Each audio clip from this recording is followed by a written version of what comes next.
first of all, I would say anyone from my community, from the hood, from Brooklyn, from any projects, any hood in New York City that doesn't believe that they should vote, I would say I understand.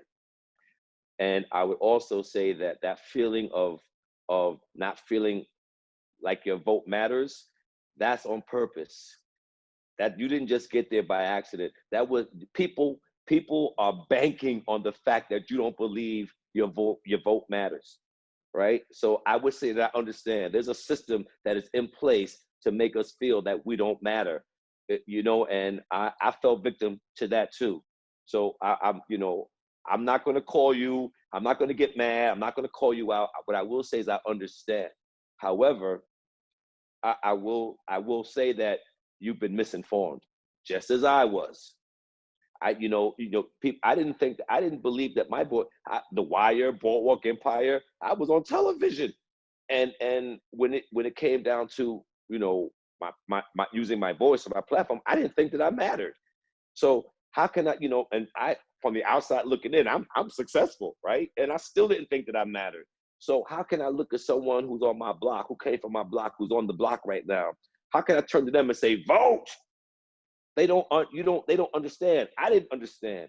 But what I will say is, you were misinformed, brothers and sisters. You've been hoodwinked. You've been okey doked. It's not true.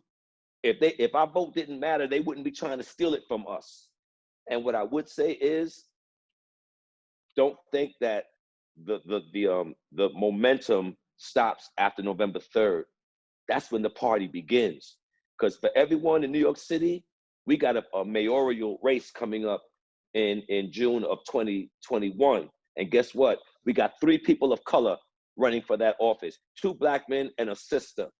What I would tell you is get involved, educate yourself, find out who's running office, who's running for the next public advocate. They get to know people in our community that believe in us. So to anyone from our community who doesn't believe that their vote counts, again, I will say, I understand. I don't blame you for feeling that way. I felt that way. What I will tell you is, don't fall for the okey doke. It was designed for us to feel that way. Get out and find out who is in our community, who are our council members, our council board members, and things of that nature, the district leaders.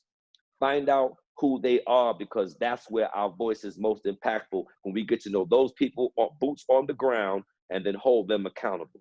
That's how we start to build our confidence and our voice.